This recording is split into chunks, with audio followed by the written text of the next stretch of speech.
Assalamualaikum Sobat Football United. Ringan amatiran ala gua. Michael Carrick sudah here we go menjadi interim coach bagi Manchester United sampai dengan akhir musim ini.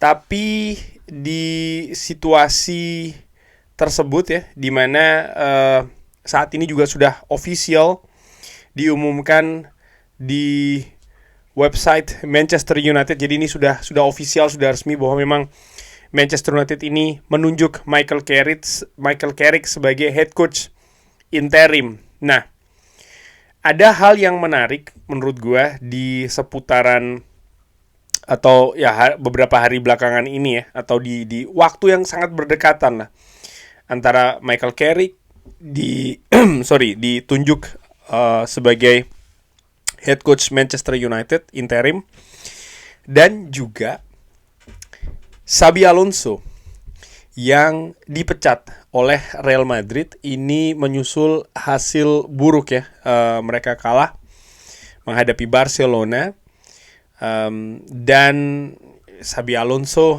yang baru musim ini menukangi atau melatih Real Madrid harus selesai sangat awal. Dan menurut gua, bahkan ini kalau gua lihat ya, pergerakan di sosial media ini juga cukup mengagetkan. Karena Real Madrid kalah, tapi mereka juga tidak jauh situasinya saat ini di La Liga, di mana mereka hanya terpaut 4 poin dari Barcelona. Dan kompetisi juga masih cukup panjang. Di Liga Champions pun juga mereka berada di 8 besar. Jadi mereka bisa lolos langsung ke babak knockout. Namun menurut gua ada satu hal yang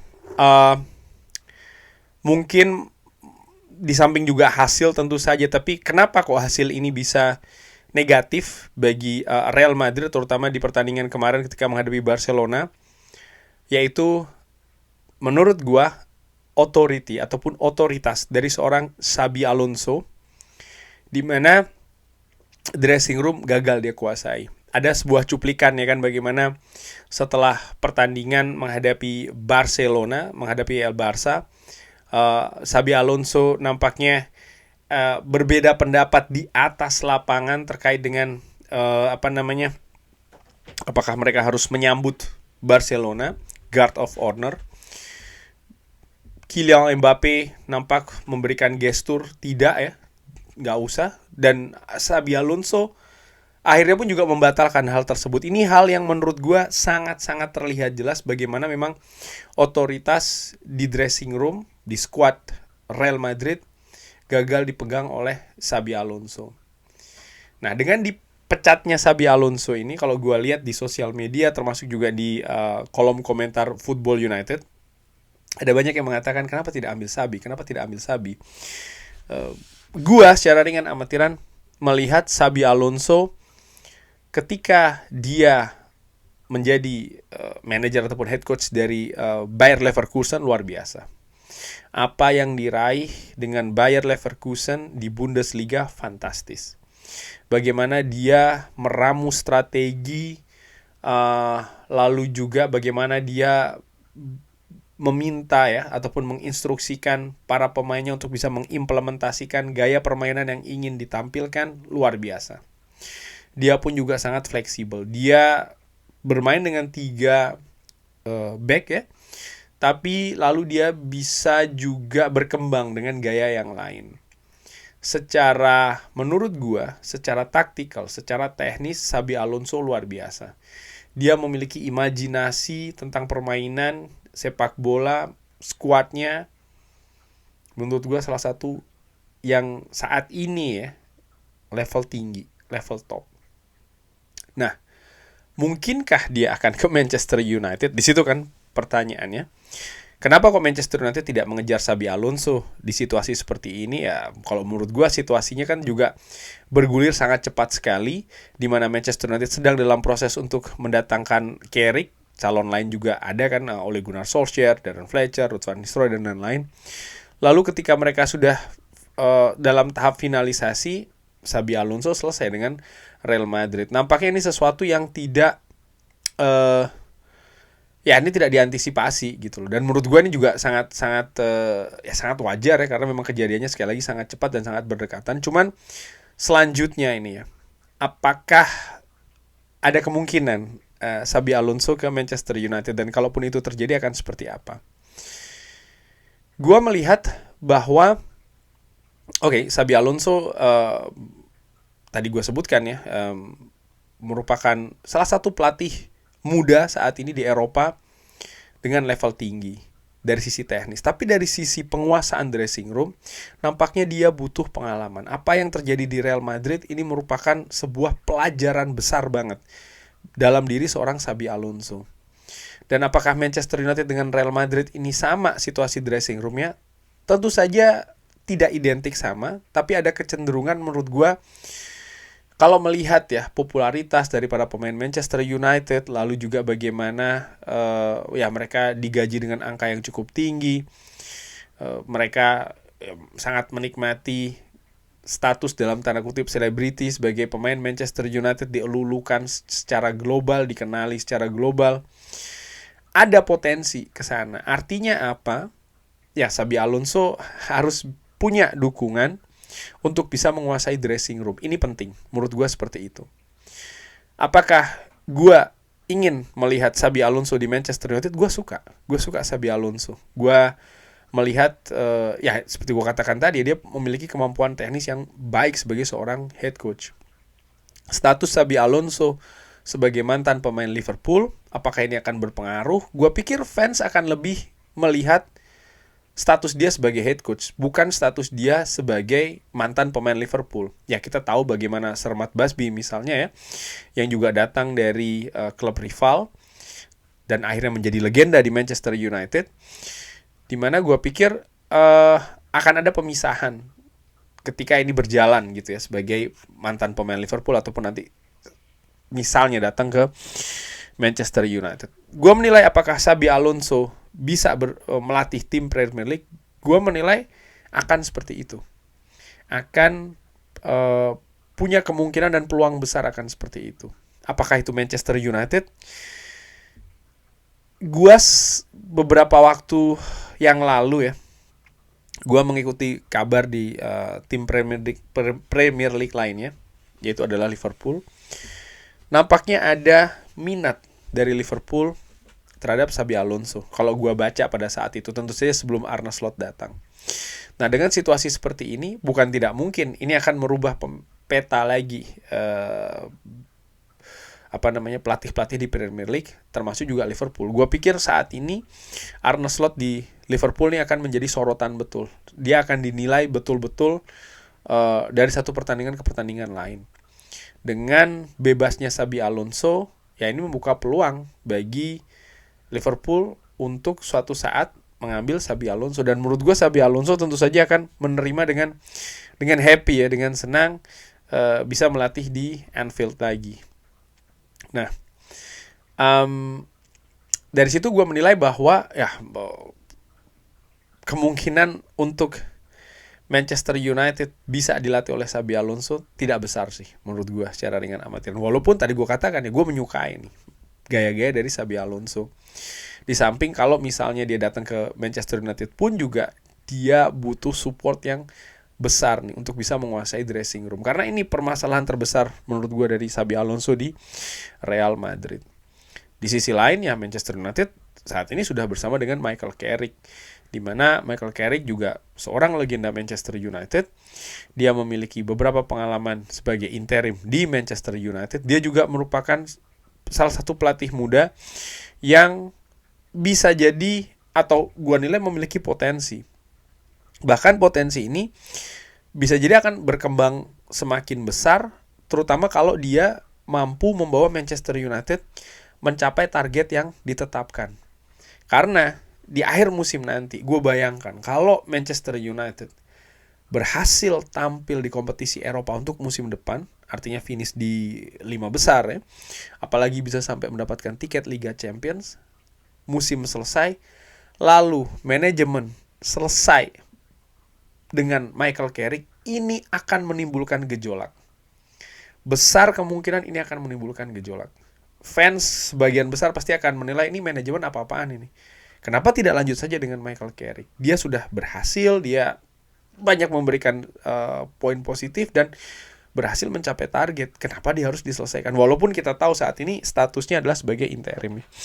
Jadi gua menilai kalau bergeser sedikit ke situasi di bursa transfer pelatih musim panas, gue tetap menilai bahwa nama Michael Carrick ini berpeluang untuk bisa menjadi permanen. Tapi tentu saja ini tergantung bagaimana performa Manchester United, bagaimana situasi di bulan Mei nanti ketika Premier League selesai.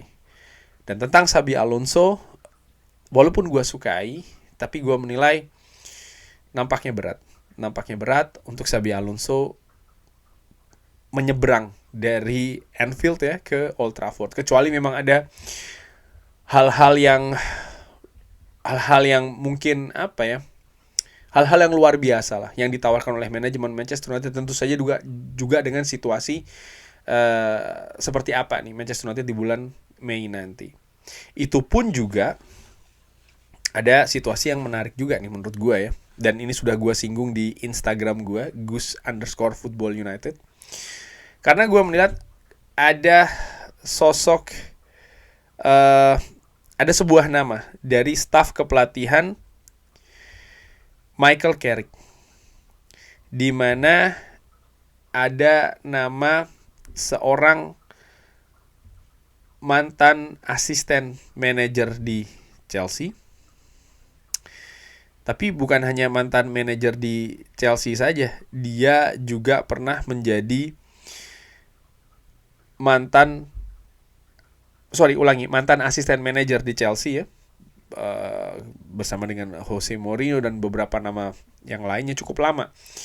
Steve Holland ini menjadi asisten manajer di Chelsea, dan dia juga pernah menjadi asisten manajer dari seorang Gareth Southgate.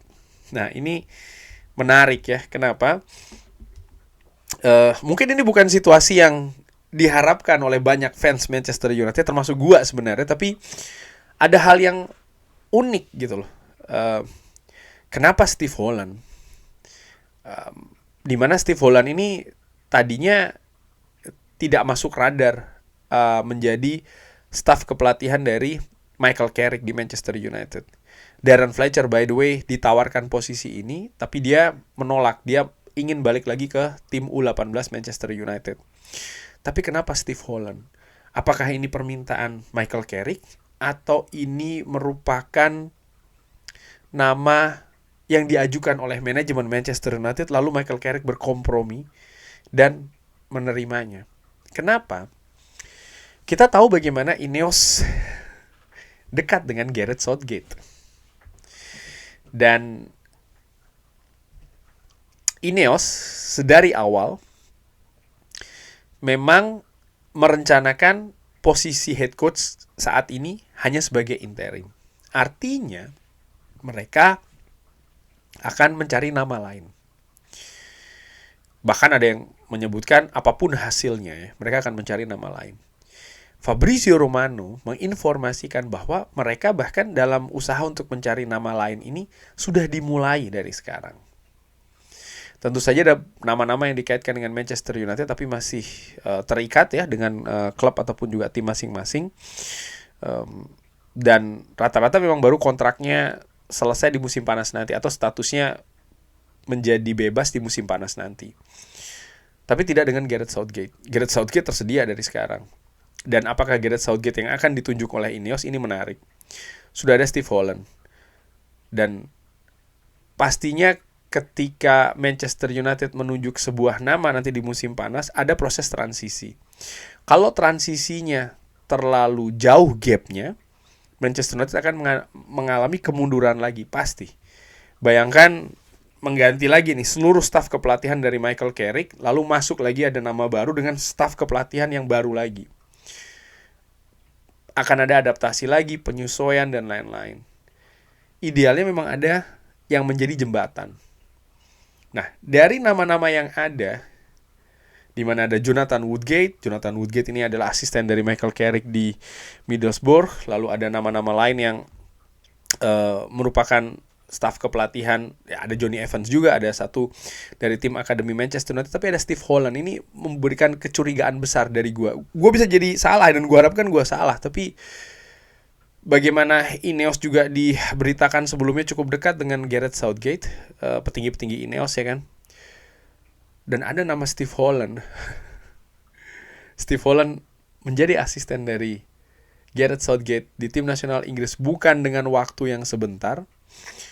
Dan apakah Steve Holland ini adalah nama yang dipersiapkan untuk menjadi jembatan transisi nanti di musim panas ketika ada pergantian nama head coach? Oh ya, dan ada satu faktor lagi, di mana dari situasi dengan Ruben Amorim dan juga Michael Carrick, dari beberapa sumber yang gue baca mengenai alasan kenapa dia yang ditunjuk ya, nampaknya memang, dan ini juga sudah sering gue katakan, bahwa faktor kerjasama, faktor sinergi ini menjadi hal yang sangat, lampunya mati. Ini menjadi hal yang juga penting gitu loh. Dan Ineos dengan pengalamannya bersama dengan Ruben Amorim kemarin, pasti akan melihat, akan mencari memang sosok nama yang dianggap bisa bekerja sama dengan mereka.